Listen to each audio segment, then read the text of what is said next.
সমাসী হয়ে গেছে, আমরা আবার কিছু কিছু সূত্র রিপিট করে পড়ব। মানে দ্বিতীয় তৎপুরুষ থেকে কিছু আবার আছে এক্সট্রা, মানে প্রধান প্রধান সূত্রগুলো আমরা পড়েছি। প্রধান প্রধান সূত্রগুলো পড়েছি, এখন আমরা পড়ব ওরই মধ্যে কিছু অপ্রধানীভূত সূত্র। না, একটা সূত্র আছে কালাহা, কয়কার লয়কার বিস্তরক।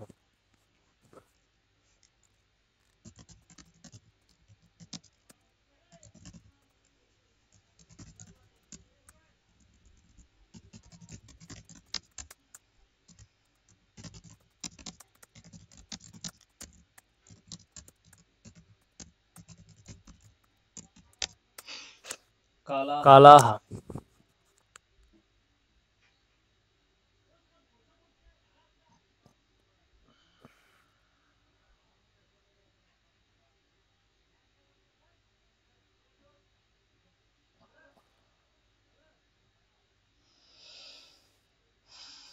হুম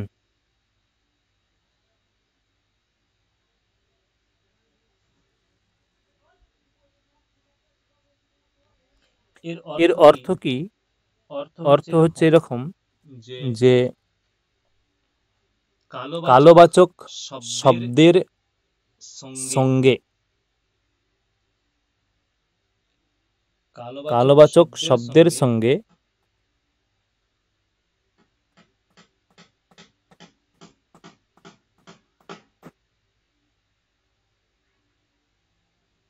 যদি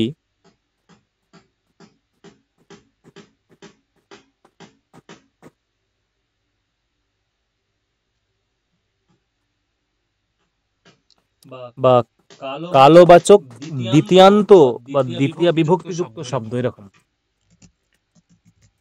কালোবাচক দ্বিতীয় বিভক্তিযুক্ত শব্দ যদি, কালোবাচক দ্বিতীয় বিভক্তিযুক্ত শব্দ যদি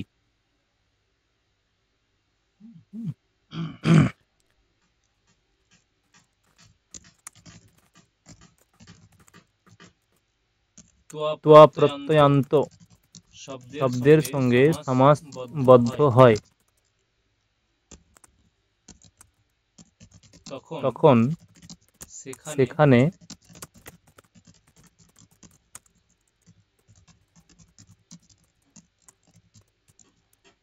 সমাস হয়। কালোবাচক দ্বিতীয় বিভক্তিযুক্ত শব্দ যদি কালোবাচক কালবাচক হবে, দ্বিতীয় বিভক্তিযুক্ত শব্দ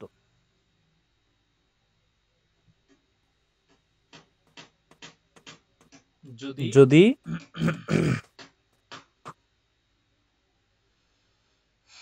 ত্বয়া প্রত্যয়ান্ত শব্দের সঙ্গে সমাস হয়, বা ত্বয়া প্রত্যয়ান্ত শব্দের সঙ্গে সমাস হয়,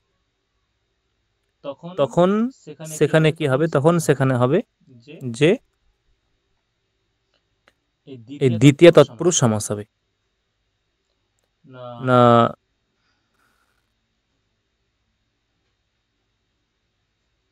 এইরকম উদাহরণ আছে এর,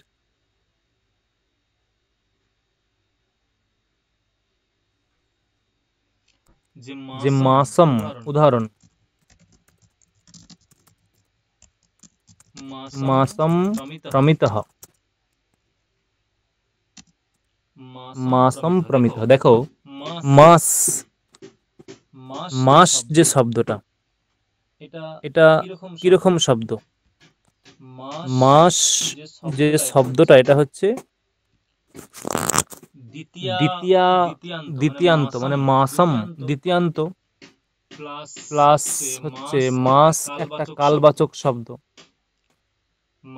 মাস একটা কালবাচক শব্দ, আর প্রমিতঃ এটা হচ্ছে প্রপূর্বক মা ধাতু, তার সঙ্গে ত প্রত্যয়, প্রপূর্বক মা ধাতু ত প্রত্যয়, প্রমিতঃ। ঠিক আছে, তাহলে কি বললাম? না,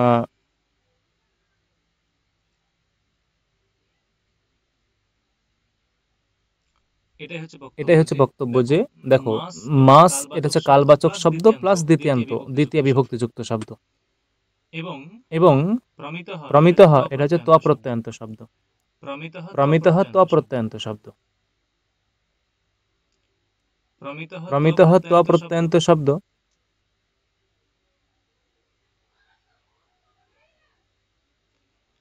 তাহলে এই দুটো যদি সমাসবদ্ধ হয় তখন হবে দ্বিতীয় তৎপুরুষ সমাস।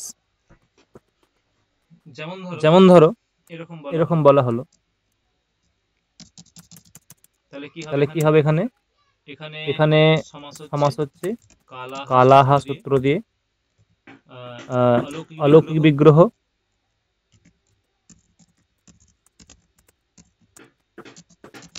কি হবে? অম কি হবে? কি মাসম প্রমিতসু। আগে কি বললে? সরি, এখানে হচ্ছে এটা মাস অম প্রমিতসু, এখানে কৃত্যর্ধিত সমাসাশ্চ এই সূত্র দিয়ে এখানে সমাস সংজ্ঞা হয়ে, এই প্রাতিপদিক সংজ্ঞা হয়ে সুপ ধাতু প্রাতিপদিকয়োঃ এই সূত্রে এখানে লোপ হয়ে যাবে, দিয়ে মাস প্রমিত একদেশ বিক্রীতস্য অনন্যবৎ এখানে করে প্রমিত আবার সু আসবে, দিয়ে এখানে প্রক্রিয়া কার্যে মাস প্রমিত এটা হবে মাস প্রমিত। দেখো বোঝা গেল? মানে এরকম তুমি যদি কোনো কালবাচক শব্দ যেটা দ্বিতীয় হবে, কালবাচক শব্দ যা দ্বিতীয় হবে, এবং আর কি হবে না ওই ত্ব প্রত্যয়ান্ত শব্দ, ধরো বলা হলো যে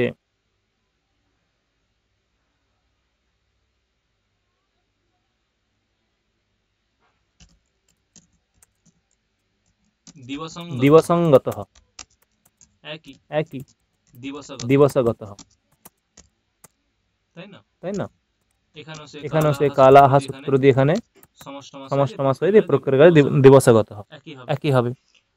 ধরো বলা হলো যে সংবৎসরম, সংবৎসরম সংবৎসরম অপেক্ষিতঃ, সংবৎসরম অপেক্ষিতঃ মানে এক বছর ধরে অপেক্ষা করছে। সংবৎসরম অপেক্ষিতঃ, এখানে সংবৎসরাপেক্ষিতঃ, সংবৎসরম অপেক্ষিতঃ সংবৎসরাপেক্ষিতঃ এরকম হবে।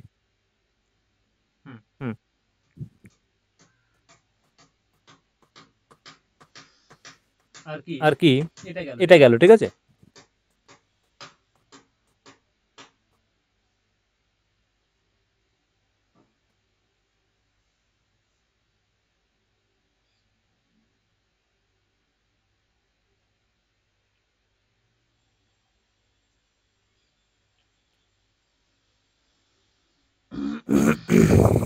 আচ্ছা, আমরা কর্তৃকরণে কৃতা বহুলম পড়েছিলাম, হ্যাঁ না? হ্যাঁ স্যার। কর্তৃকরণে কৃতা বহুলম পড়েছিলাম। আচ্ছা, একটা সূত্র আছে যে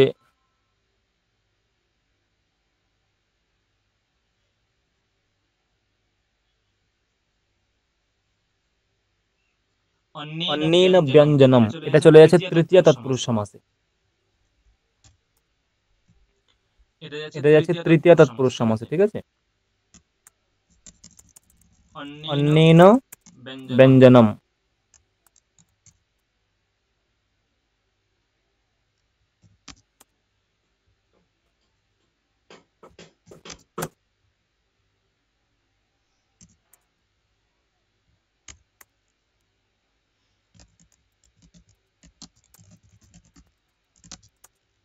সূত্র।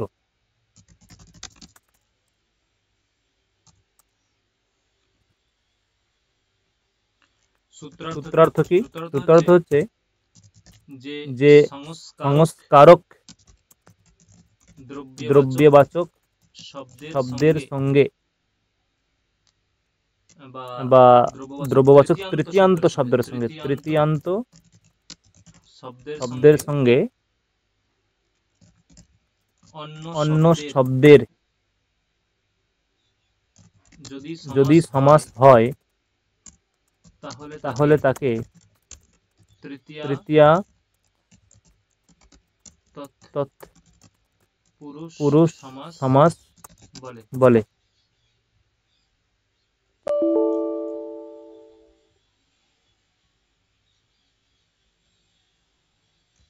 কি বললাম? সংস্কারক দ্রব্যবাচক। সংস্কারক দ্রব্যবাচক। সংস্কারক মানে কি জানতে হবে। সংস্কারক মানে কি? মানে ধরো ভাত খাচ্ছ, অন্ন মানে ভাতটাকে বলা হয় অন্ন। আর এটাকে ভাত কি শুধু খাওয়া হয়? ভাত কি শুধু খাওয়া হয় না ভাতের সঙ্গে কিছু তরকারি ইত্যাদি মেশানো হয়? তরকারি, দুধ ইত্যাদি মিশিয়ে ভাত খাওয়া হয়। ওই যে যেটা মিশিয়ে খাও, যেটা মিশিয়ে খাওয়া হয়, ওটাকে বলা হয় সংস্কারক। মানে তুমি যদি একটু দুধ মেশাও তাহলে ভাতটা একটু মিষ্ট হবে, ভাতটা মিষ্টি হবে, খেতে ভালো লাগবে। মানে এই যে তাহলে অন্নটা হয়ে গেল সংস্কৃত, অন্নটা হয়ে গেল সংস্কৃত। আর ওই দুধ, তরকারি ইত্যাদি এগুলো হচ্ছে সংস্কারক।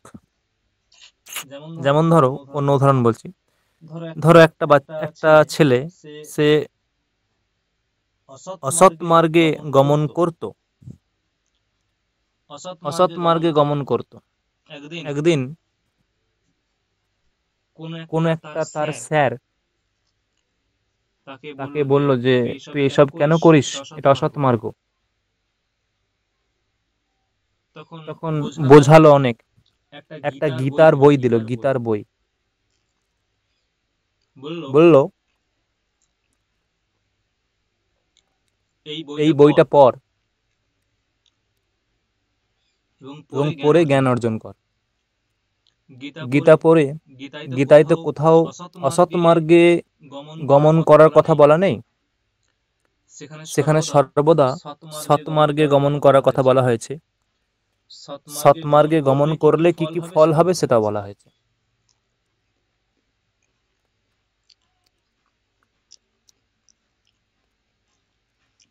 তখন ছেলেটা আস্তে আস্তে বুঝতে পারলো যে আমি ভুল করেছি অনেক কিছু।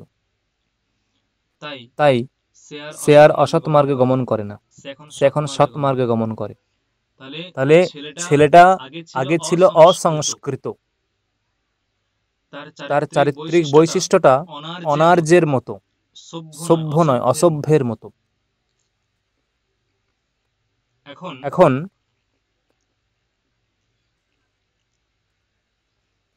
এই গীতার মাধ্যমে তার চারিত্রিক বৈশিষ্ট্যে অনেক পরিবর্তন এসেছে। তাহলে ছেলেটা এখন সংস্কৃত হয়ে গেছে। সংস্কৃত মানে বলতে পারো তার মধ্যে পূর্বের তুলনায় বর্তমানে অনেক গুণের সংযোজন ঘটেছে, সদ্গুণের সংযোজন ঘটেছে। সদ্গুণ,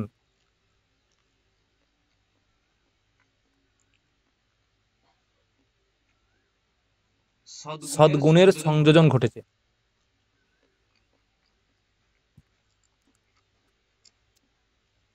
ঠিক আছে?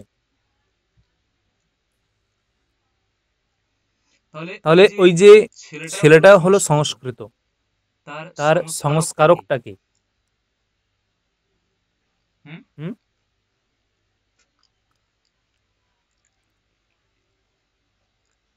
ছেলেটা সংস্কৃত হলো, তার সংস্কারক কি? যিনি সংস্কার করেছেন, গুরুটা বা গীতা, এটাও বলতে পারো, গীতাটাও হতে পারে। তেমনি ভাত খাও ততটা মিষ্টি লাগে না, সুস্বাদু লাগে, মানে সুস্বাদু মনে হয় না। যখন তুমি সেটা দুধ মিশিয়ে বা তরকারি মিশিয়ে খাও তখন সেটা সুস্বাদু মনে হয়। তাহলে এখানে সংস্কারও দ্রব্য কোনটা? দুধ বা তরকারি ইত্যাদি এগুলো। বলছে ওই যে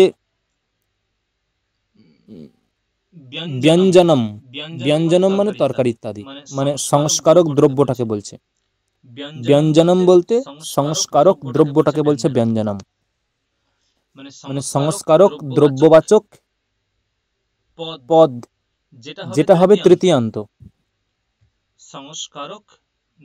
সংস্কারক দ্রব্যবাচক পদ। কি বললাম? সংস্কারক দ্রব্যবাচক পদ যেটা হবে তৃতীয়ান্ত, যেটা হবে তৃতীয়ান্ত। হুম। এখন যেটা হবে তৃতীয়ান্ত, ঠিক আছে, ওই তৃতীয়ান্ত পদটা যদি অন্য পদের সঙ্গে সমাসবদ্ধ হয়, অন্য অন্য মানে খাবার, অন্য মানে খাবার, ঠিক আছে। তাহলে কি বললাম? ওই তৃতীয়ান্ত পদ মানে ব্যঞ্জনবাচক পদ বা সংস্কারবাচক পদ, যদি সংস্কারবাচক পদ যদি কিসের সঙ্গে সমাসবদ্ধ হয়? অন্যবাচক পদের সঙ্গে সমাসবদ্ধ হয়, তখন সেটা হবে কি? তখন সেটা হবে তৃতীয়া তৎপুরুষ সমাস। আশা করি বোঝা গেল। দেখ উদাহরণ কি বলছে, যে অন্যেন, তৃতীয়ান্ত পদ তো, মানে এখানে সংস্কারকটা হবে তৃতীয়া,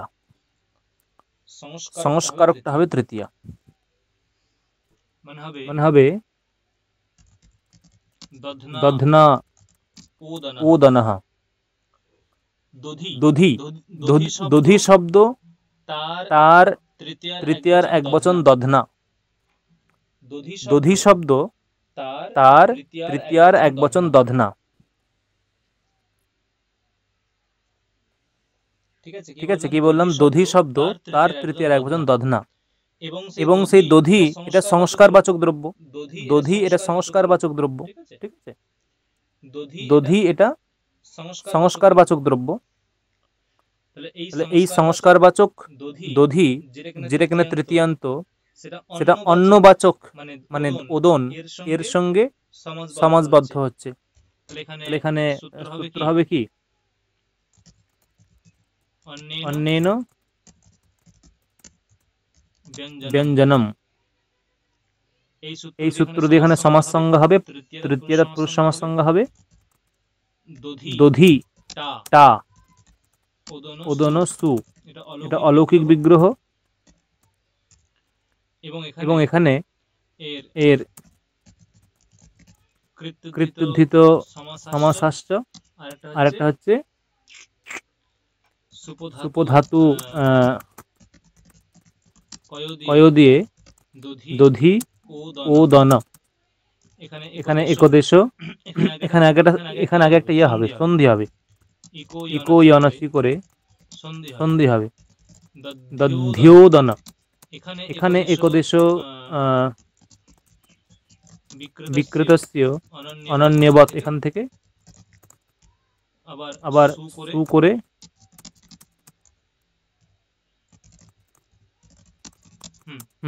দেখো, বোঝা গেছে? স্মৃতি এসেছে, স্মৃতি। হ্যাঁ স্যার। ঘুমিয়ে তো চোখ জড়িয়ে যাচ্ছে মনে হচ্ছে, যা বুঝতে পারছি। হ্যাঁ, একটু ঘুমিয়ে গিয়েছিলাম, ভুলে গেছিলাম, দিয়ে জয়েন হলাম অনেকক্ষণ আগেই হয়েছি। বোঝা গেল প্রক্রিয়াটা ক্লিয়ার হয়েছে? প্রক্রিয়াটা ক্লিয়ার হয়েছে বুঝতে কিনা? পারছি।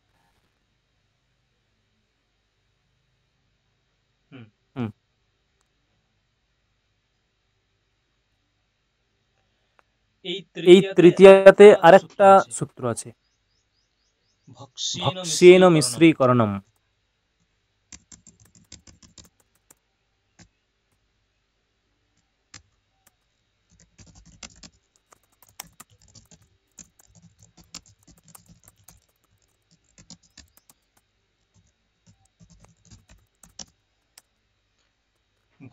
ভক্ষ্যেন মিশ্রীকরণম। হুম সূত্রার্থ কি, যে মিশ্রীকরণ বাচি তৃতীয়ান্ত পদের সঙ্গে, মিশ্রীকরণ বাচি তৃতীয়ান্ত পদের সঙ্গে, মিশ্রীকরণ বাচি তৃতীয়ান্ত পদের সঙ্গে যে ভক্ষ্যবাচী সুবন্ত,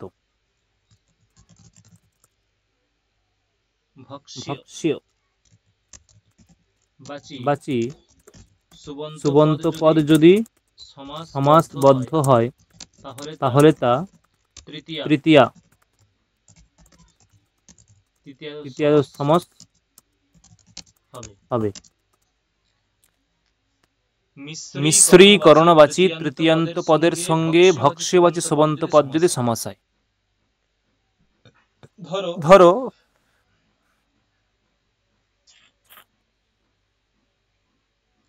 সেই খই ভাজা হয় না, খই ভাজা, খই চেনো? খই জানা আছে? হ্যাঁ খই স্যার। আসে বলতে ওই খইয়ের সঙ্গে গুড় মেশায়, জানো? হ্যাঁ স্যার।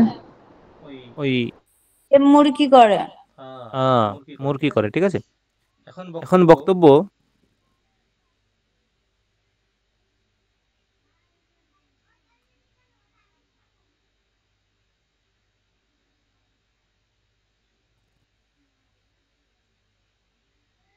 হুম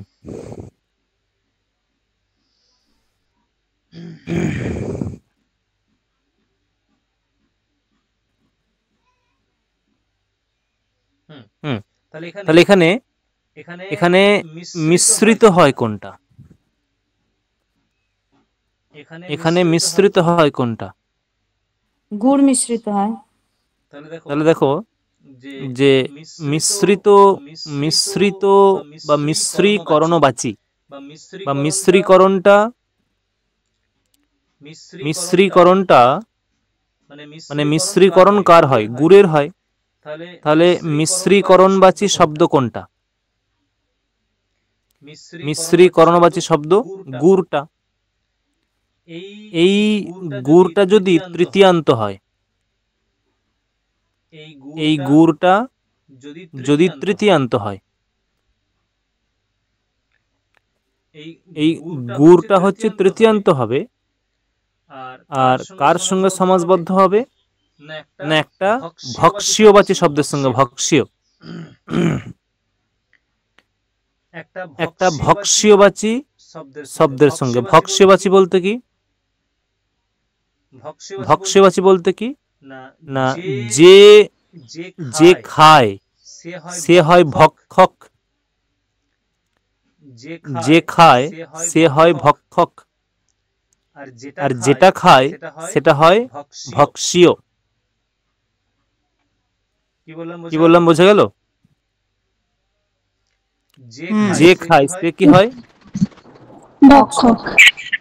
আর যেটা খায় সেটা ভক্ষ্য। ভক্ষ্য। তাহলে ভক্ষ্যবাচী মানে হচ্ছে,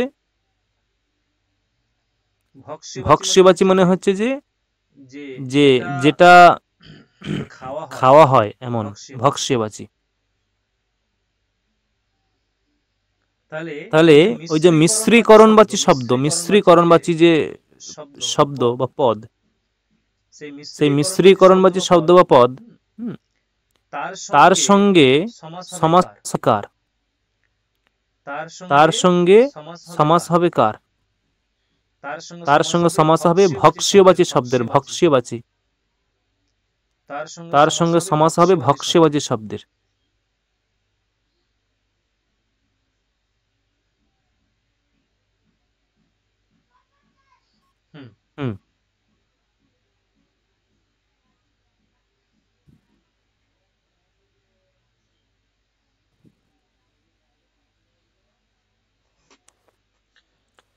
এইরকম যদি হয় সেখানে তৃতীয় তৎপুরুষ সমাস হবে না। এবং এই যে ভক্স, এই যে বলা হয়েছে যে যেটা যেটা মিশবে, যেটা মেশানো হবে সেটা হবে তৃতীয়ান্ত পদ। যেটা মেশানো হবে মানে মিশ্রীকরণবাচী শব্দ, সেটা হবে তৃতীয়ান্ত পদ। উদাহরণ কি? গুডেন ধানঃ, গুডেন ধানঃ।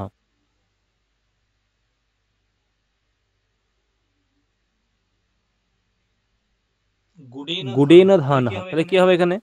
দেখো গুড় এটা হচ্ছে মিশ্রীকরণবাচী পদ, মিশ্রীকরণবাচী।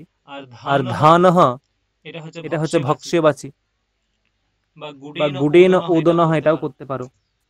হুম, তাহলে এখানে কি করলে? এখানে তোমার সমাস সংজ্ঞা হলো কি দিয়ে? না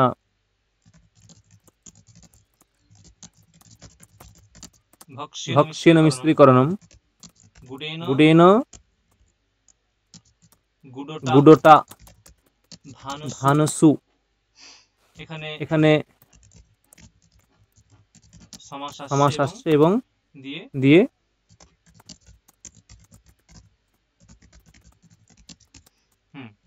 এবং নেক্সট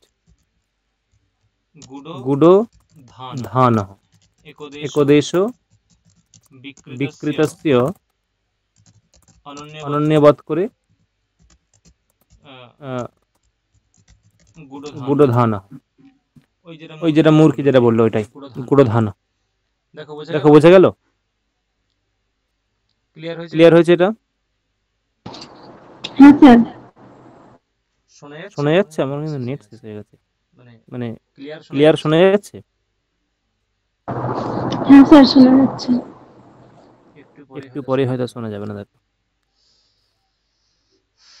তাহলে এটা গেল তৃতীয়টা। চতুর্থীতে কোনো আর এক্সট্রা সূত্র নেই, একটাই সূত্র আছে।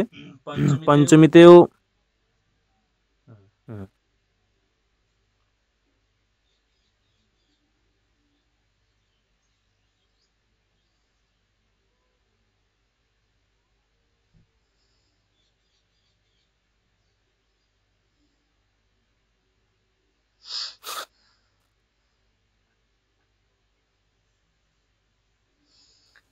अपेता पोढ़ मुक्त पतिता पत्रस्तैरल्पशः।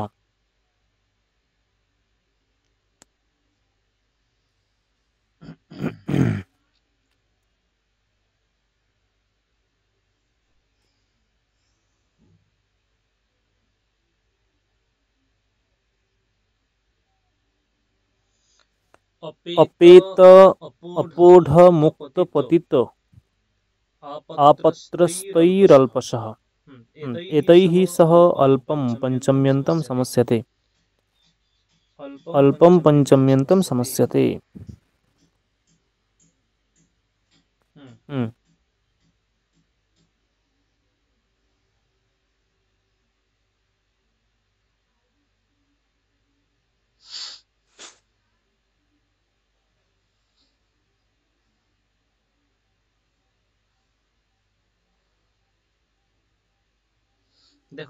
দেখো পরবর্তী সূত্র আছে একটা, শোনা যাচ্ছে আমার কথা?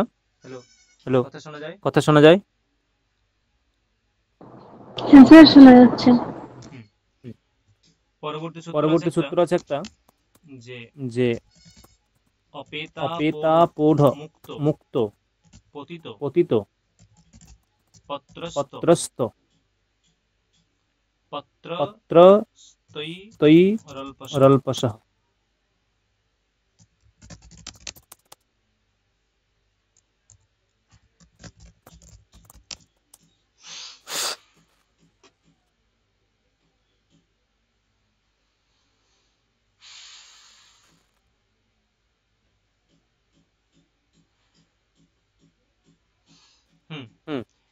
এখানে কয়েকটা শব্দ আছে, ঠিক আছে?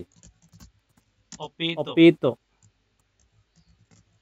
অপোঢ়, মুক্ত, পতিত, আপত্র, আপত্রস্ত। এটা আপত্রস্ত, বাট আ নয়, অপত্রস্ত। অপত্রস্ত। এই শব্দগুলি যদি পঞ্চম্যন্তের সঙ্গে সমাসবদ্ধ হয় তাহলে পঞ্চমী তৎপুরুষ সমাস হবে। অপৌঢ় মুক্ত পতিত অপত্রস্ত। এই শব্দগুলি যদি পঞ্চম্যন্তের সঙ্গে সমাসবদ্ধ হয় তাহলে পঞ্চমী তৎপুরুষ সমাস হবে।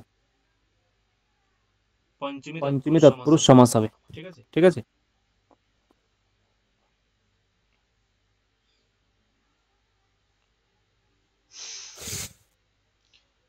না উদাহরণ কি?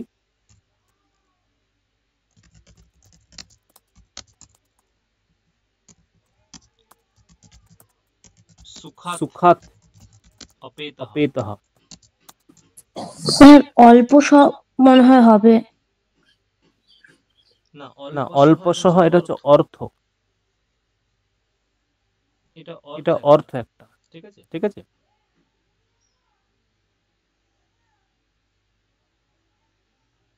মানে এর বক্তব্য যে সমস্ত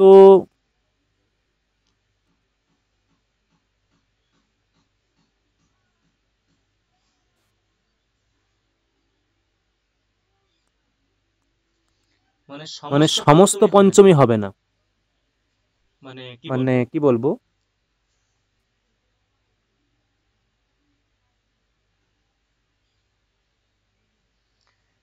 মানে সমস্ত পঞ্চমী, হ্যাঁ, এই সমস্ত পঞ্চমী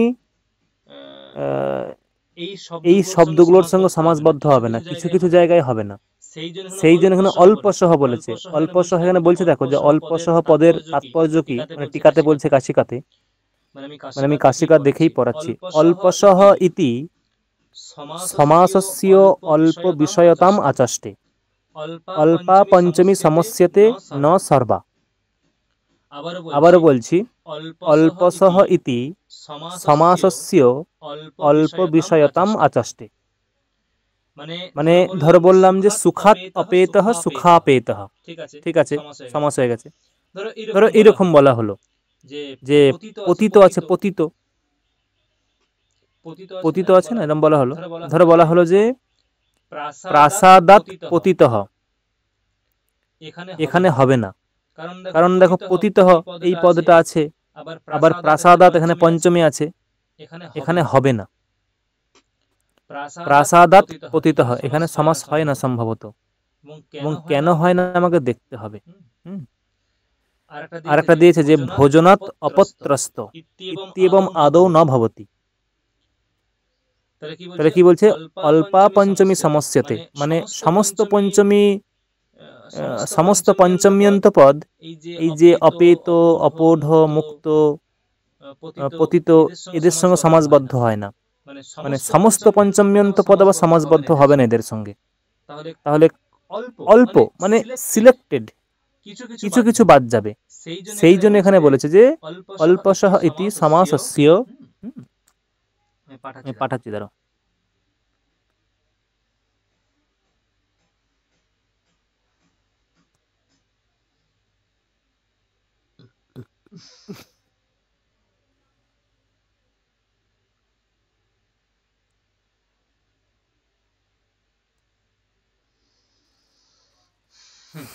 গেছে, দেখো দেখো অল্পসহ ইতি সমাসস্য অল্প বিষয়তাম আচষ্টে, মানে এর বিষয়টা অল্প, এর ব্যাপ্তিটা অল্প। সমস্ত পঞ্চমীর ক্ষেত্রে এটা হয় না। অল্পা পঞ্চমী সমস্যাতে, অল্পা পঞ্চমী সমস্যাতে মানে ন সর্বা, মানে সমস্ত পঞ্চম্যন্ত পদ আমার আবার সমাসবদ্ধ হবে না। প্রাসাদাৎ পতিতঃ ভোজনাৎ অপত্রস্ত ইত্যাদৌ ইত্যেবং আদৌ ন ভবতি, তার মানে এখানে সমাসবদ্ধ হয় না। এর কারণটা আমাকে পরে দেখতে হবে, ঠিক আছে।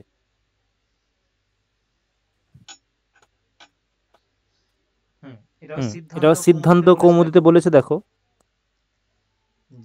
যে মানে বলেছে বলতে ওটা কি বলেছে, সমাজ যে হবে না সেটা বলেছে।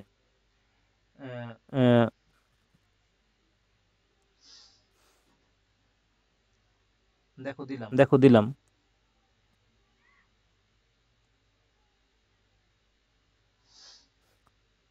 দেখো সিদ্ধান্ত কৌমুদীর যে লাস্ট লাইনটা দেখো, সিদ্ধান্ত কৌমুদী অল্পসহ কিম, মানে সূত্রে যে অল্পসহ এই পদটা কেন দেয়া হয়েছে না প্রাসাদাত পতিতঃ, তার মানে এখানে সমাস করেনি, প্রাসাদাত পতিতঃ এখানে সমাস করেনি।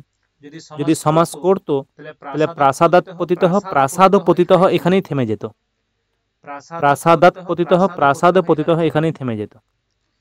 মানে সমাস হলে, সমাসবদ্ধ হলে প্রাসাদাত পতিতঃ প্রাসাদ পতিতঃ, যেমন সুখাত অপেতঃ সুখাপেতঃ, কল্পনায়াঃ অপোঢঃ কল্পনাপোঢঃ, চক্রাৎ মুক্তঃ চক্রমুক্তঃ, স্বর্গাৎ পতিতঃ স্বর্গপতিতঃ এখানে কিন্তু হয়েছে দেখো, তরঙ্গাৎ অপত্রস্তঃ তরঙ্গাপত্রস্তঃ, স্বর্গাৎ পতিতঃ স্বর্গপতিত এখানে হয়েছে, কিন্তু প্রাসাদাৎ পতিতঃ এখানে কেন হয়নি আমাকে দেখতে হবে। কি বললাম বোঝা গেল? এবারে ক্লিয়ার হয়েছে কেন ওখানে ওটা নয়?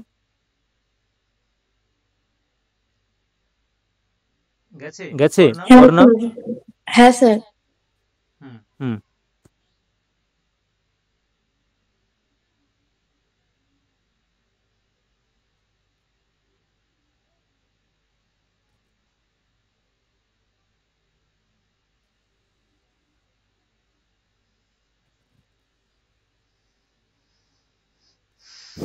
হুম সুখাৎ অপেতঃ কল্পনায়াঃ অপূঢ়ঃ চক্রাৎ মুক্তঃ,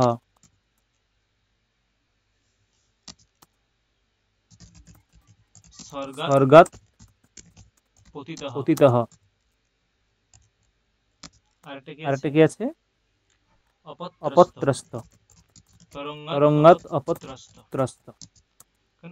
এগুলো মানে দেখতে হবে। পতিত মানে পড়া, মুক্ত মানে মুক্ত হওয়া, অপোঢ় অপোঢ় মানে যুক্ত হওয়া, মানে কল্পনা কল্পনা যুক্ত হওয়া, মানে সে কল্পনা করছে, চিন্তাগ্রস্ত হওয়া, চিন্তাগ্রস্ত।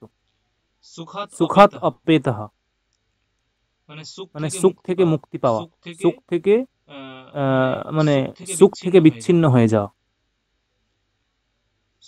সুখ থেকে বিচ্ছিন্ন হয়ে যাওয়া মানে দুঃখের শুরু, দুঃখের আরম্ভ। যখন কারো দুঃখের আরম্ভ হয় তাকে বলা হয় সুখাৎ অপেতঃ, মানে সুখ থেকে সে বিচ্ছিন্ন হয়ে গেল। তাহলে কি হবে এগুলো? সেই এই সূত্র দিয়ে সবকটার এখানে সমাস সংজ্ঞা হবে, দিয়ে সুখাপেতঃ,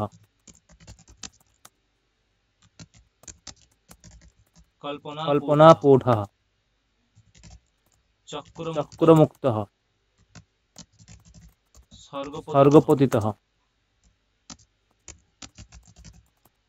তরঙ্গাপত্রস্তঃ এরকম হবে। ঠিক আছে, দেখো বোঝা গেল?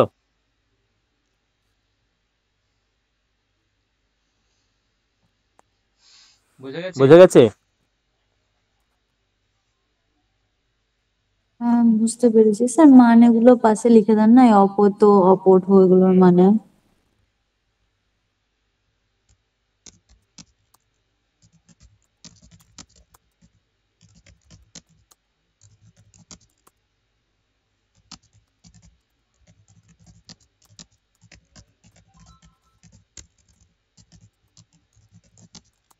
হুম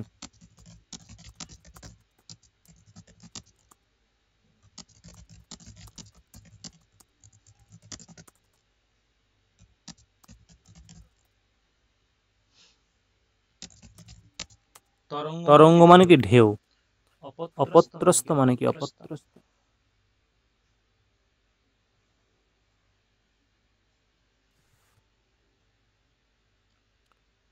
অপ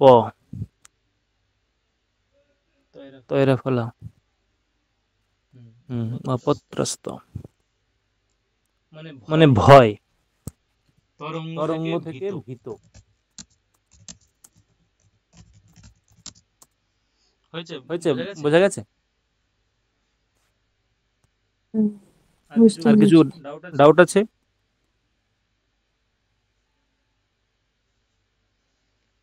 অপিত, অপিত মানে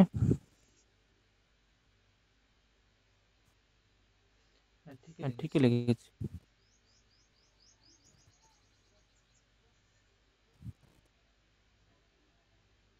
হুম, ঠিক আছে বাকিগুলো।